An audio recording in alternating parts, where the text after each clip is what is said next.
What up, everybody? It's Cryptopher on steemit.com, Christobear Kalaikai on Facebook, G_male_baby on Twitter, and Insta_Christmas if you're on Instagram. But this video is not going to be on Instagram. I just want to talk real quick about cryptocurrencies. Something that I was thinking about and trying to figure out, why are the markets not moving? And I realized why the markets are not moving. If you look at the way cryptocurrencies were started, most people don't understand what the technology is. So they hear different terminology, and if they don't understand it, they meld it together. A lot of people have combined the word Bitcoin or cryptocurrency with the word blockchain. They've made them one word, but they're two different things. They're completely different things, okay? The way I see is you have these things called networks, right? And blockchain is a network. It's like a toll road, the way I can make it simplified for you so you can see in your mind and understand in your mind some things. And you can probably hear my son's toys here because I got my son playing basketball in the other room with a little basketball thing. But anyway, just so you don't get distracted by it. The network or blockchain or the toll road charges you fees to transport on it. Toll road makes you can drive on it, you can transport things on it. There are transactions, in other words, going on. You're going one direction or another on this blockchain and it on this toll road, and as long as you can go freely through it, the toll is cheap for you to be on that road. But as soon as traffic comes in, the toll goes up. All right, so in the beginning you had this toll road and you had these currencies which are like, your Bitcoin is like your Lamborghini, your Ethereum is like your Ferrari. Bitcoin Cash, just for example, I'm using Coinbase coins just for example because these are main secure coins that are used for transactions. This is like your Bugatti, and your Litecoin is like a McLaren F1, okay? Let's say it's like that.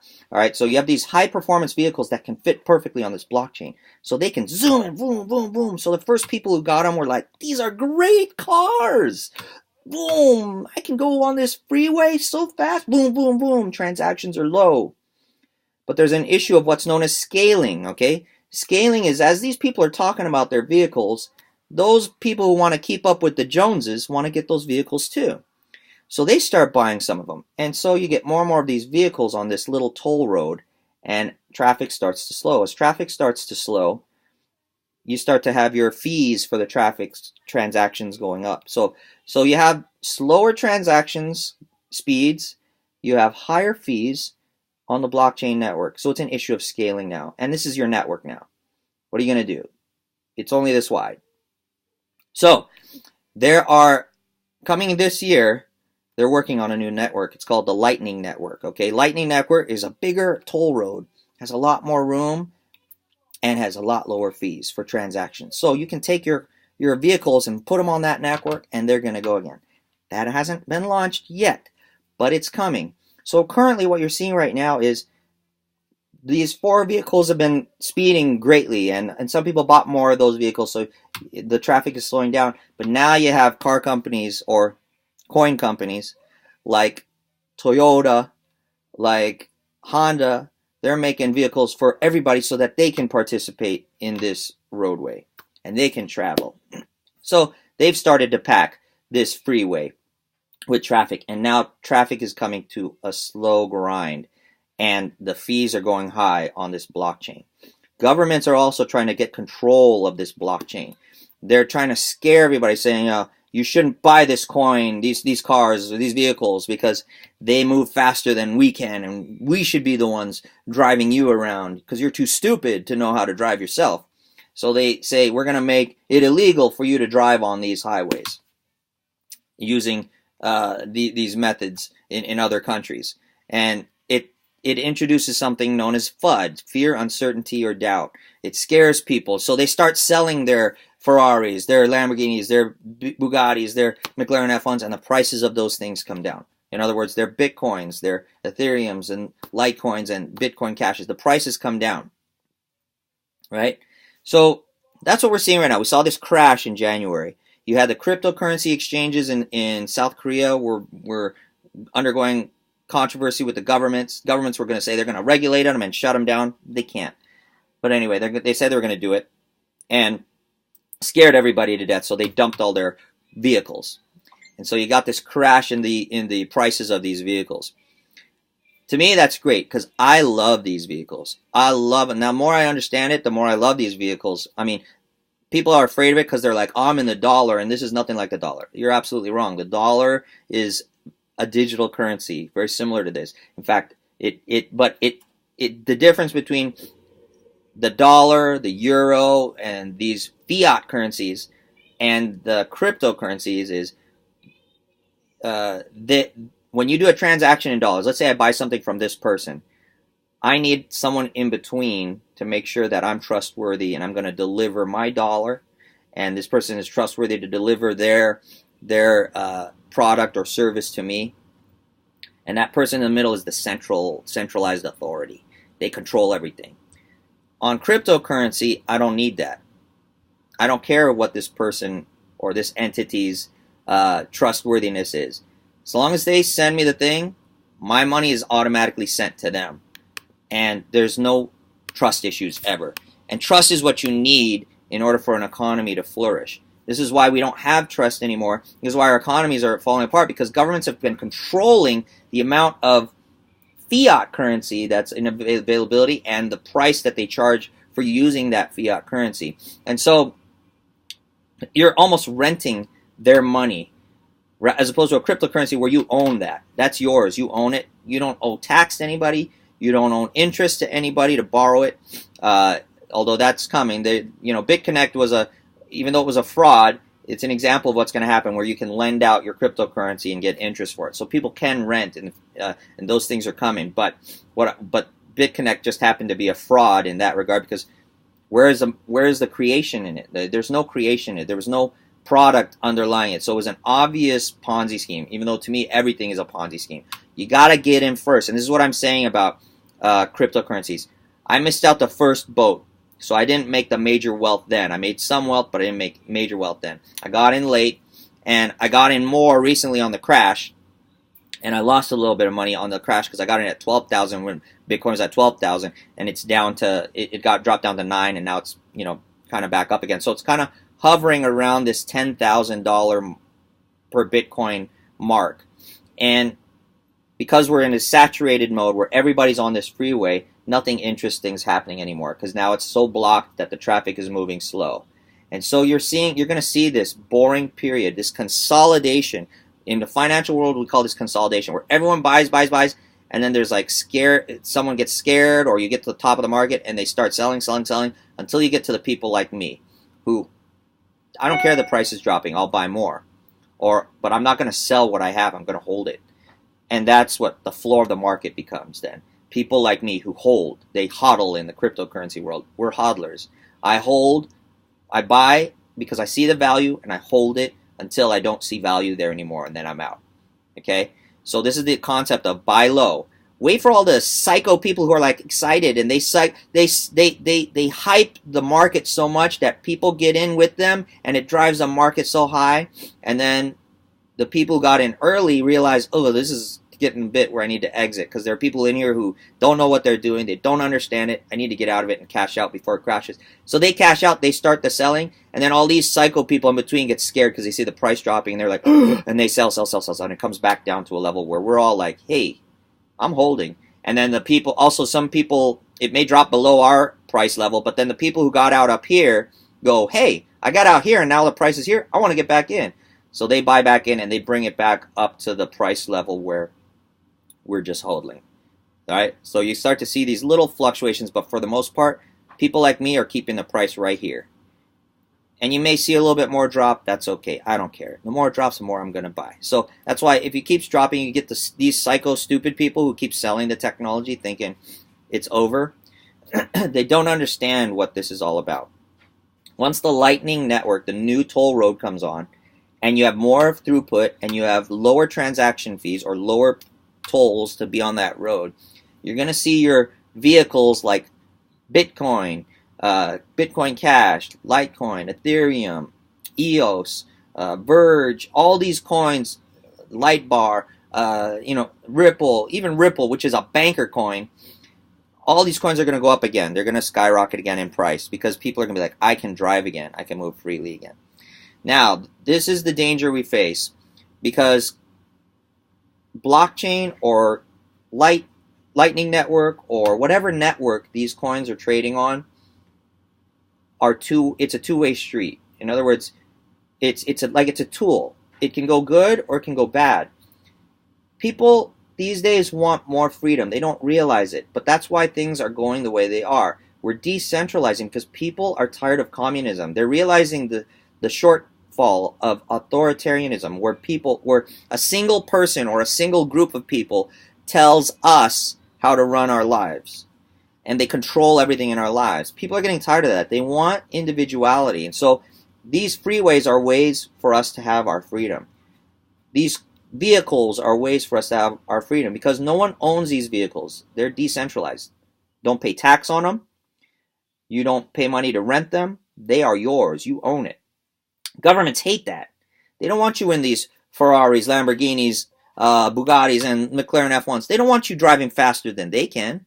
They make a piddly income because they're too stupid. So they want you to be with them. Misery likes company. They don't want you to be better than they are. But they want to be able to tell you what to do, and they have the power to do that right now. So they're trying to stop you from investing in these things, but they can't because you own it. When you own it, how can they tell you? And if they don't know who owns it, if they just see the thing there, but there's no registration, there's no license plate on the Lamborghini, there's no VIN number on the Lamborghini. It's just a Lamborghini. All they see is a Lamborghini because it's not a regulated thing yet. And as long as we stay awake, it'll not be a regulated thing. They don't know who owns. There's no way to track who owns that vehicle. It's yours, and they can't get to it. They see it there, they can't get to it, but they also don't know who's driving it, who owns it. This is the beauty of this new realm. And if we stay awake, we can stop them from taking control. But they're trying to right now. They're using the international standardization organizations to get control of the blockchain. They're so behind it, they don't understand. They're so behind it that they're getting control of the old freeway where there's so much traffic and the tolls are so high that nobody wants to be on it anymore. And all the vehicles are going to go to another freeway eventually. They're going to get control of that old freeway and no one's going to be on it. This is great. This is why we have to keep developing new networks. We have to watch who is developing those networks in cryptocurrency so that when we transfer to the new freeway, we're not regulated like we are when we're in dollars. Because when we're in dollars, we're on the government's road in the government's vehicle, and they're driving us wherever if we need to go somewhere, we tell them they're like the bus driver. Hey, I need to go here. The bus driver takes us.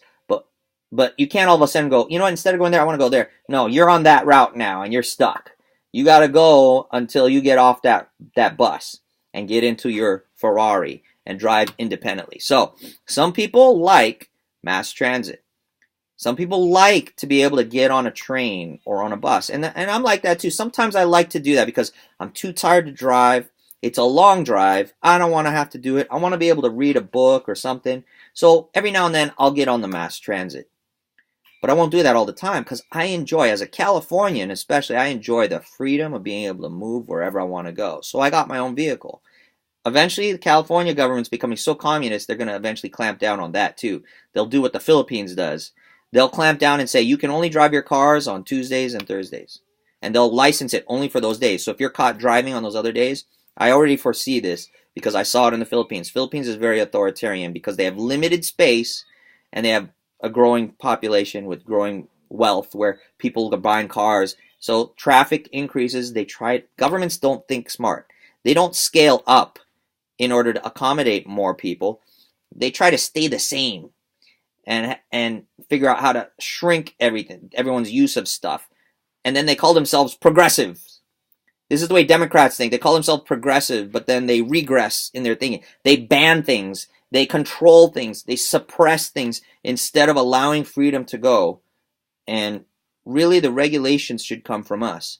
If we see something we don't like, we should stop it through our voting. If we see a representative that is doing something we don't like that doesn't represent us, vote them out of office and vote someone new into office. If they don't do it, vote them out and vote someone new until we find someone who represents us. A lot of people don't like President Trump because they're They're mindless people. They watch the media, and the media is the controlled thinking of mindless people. It tells them not to like President Trump because President Trump is freeing us up in many different ways. And unfortunately, there is a deep-rooted conspiracy within our government already trying to overthrow it. And now we're finding the documents to prove it. The text messages, the FISA documents, the WikiLeaks dumps of files. Hillary Clinton and all these Democrats tried to delete this stuff so that, hey baby, they try to delete all this stuff so that you can't find the proof that there's this monolithic conspiracy that JFK was talking about that assassinated him, which is basically referring to communism. It's a global monolithic conspiracy against freedom. It wants to control everything globally. And in religion, it's the same thing. Satan does the same thing, and Jesus offers us freedom. So choose freedom, but freedom requires your own education, your own understanding, your own individual grasp of things. If you aren't willing to be an individual, you want to be a slave because you're a weakling, you're weak-minded, you're weak of character, weak of spirit, go ahead, sign on to the communism. Let them whip you and every now and then give you a free phone while they whip you. And you're like, I got a free phone from Obama. Let them keep whipping you. Oh, I got free health care from Bernie Sanders. Let them keep whipping you. Michelle Obama gives me free food. Oh, I'll keep whipping you. Of course, Michelle Obama gave you food that didn't taste good. And that's why when she instituted the new food standards in the schools, the kids weren't eating. Kids were coming home hungry because they didn't want to eat all the healthy food that the government thought was better for them. They wanted to take the freedom of enjoyment out of life. Your own life requires your own self-responsibility. And we've gotten away from that with our sue happy world where people like to blame other people for their own faults and they sue other people for their own faults. Like, best one I can think of is the McDonald's coffee incident where they, many years ago, the McDonald's gave this hot cup of coffee. It said, hot, caution on it. The lady puts it between her legs while she's driving and it spills all over and burns her. So she sues McDonald's and wins millions over it. Of course, you can't do that much these days anymore because the corporations have hired so many lawyers to protect themselves from such stupidity. You know it's hot coffee. You put it between your legs. It was your own fault for making that decision. But the consequence you want someone else to bear. That's socialism. Instead of taking self-responsibility for your own errors and mistakes, which you knew, an intelligent person knew was going to happen, but you were stupid and decided to do anyway, you decided to blame or give the consequence to someone else. That is socialism. So when people talk about socialism, our economy is mixed and we are already somewhat socialist and somewhat free. No, we don't give blame to other people. All right. It's time for me to end this. I love you, baby. I'm going to come play with you in a sec. So hopefully you guys understand a little bit more the difference between what scaling is. Scaling is now blockchain has problems with scaling. In other words, problems getting big enough to accommodate all the people that want to be in driving cryptocurrency vehicles. So this new network, Lightning Network, is a bigger scale and is able to do it for you. You may have Hashgraph in the future. I don't know. I've heard things about Hashgraph. So far, I haven't seen much from it and haven't heard anything more. And of course, I haven't educated myself more on it, but that may be coming down the road because it seems a little bit more complex, but it eliminates a lot of the tolls or makes it even cheaper to operate on that network. So I see great things coming. So each time a new network's coming out to increase the speed and to make it more efficient, you're going to see prices go nuts. They're going to go nuts.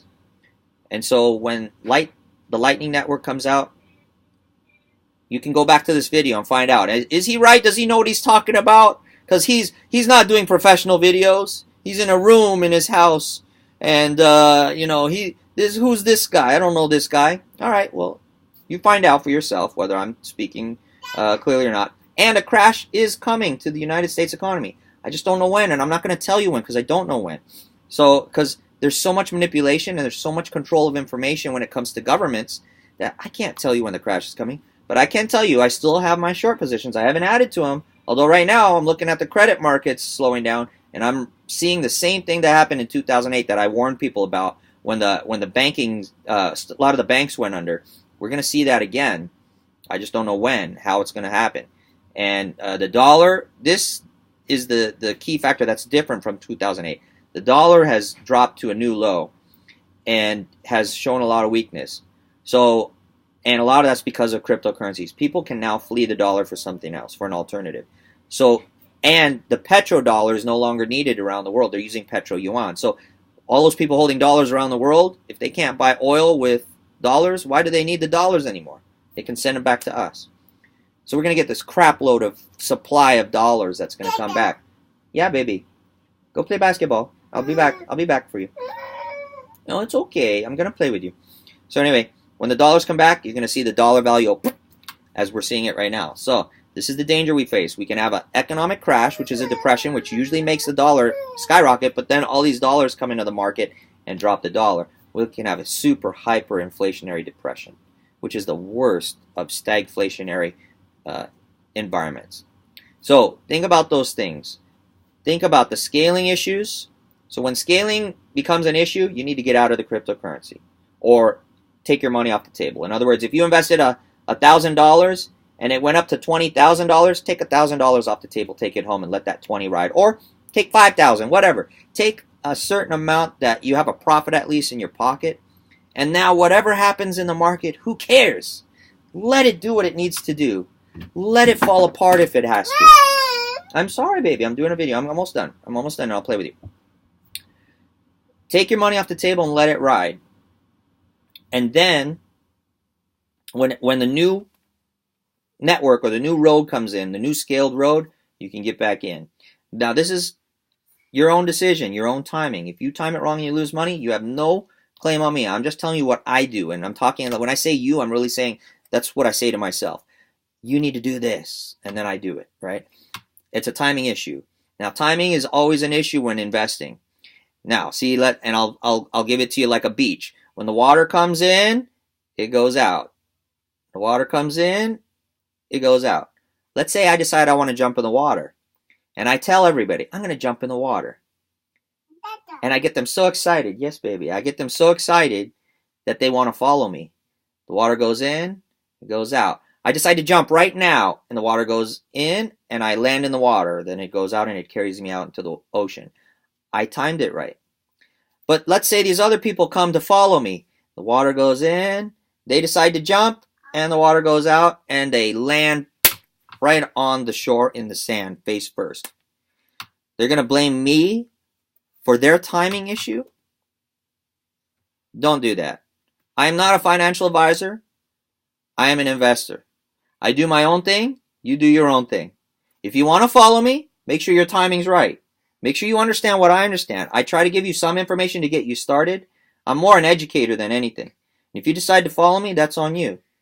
And you can watch. Maybe I'll miss the tide. Maybe it'll come in, I'll jump, and I'll hit flat first on the shoreline. I'm not going to blame you for that because I am an adult. I take responsibility for myself. Take responsibility for yourself. Educate yourself. And you will be opened up to a whole new world of wealth, abundance, freedom, and peace. The truth shall set you free. Okay, now my son's trying to set me free. So enjoy your time. Thank you for supporting me. If you're on YouTube, hit like, subscribe, and the little bell next to it so you get notifications every time I upload a new video. If you're on Steemit, hit upvote, which is the same thing.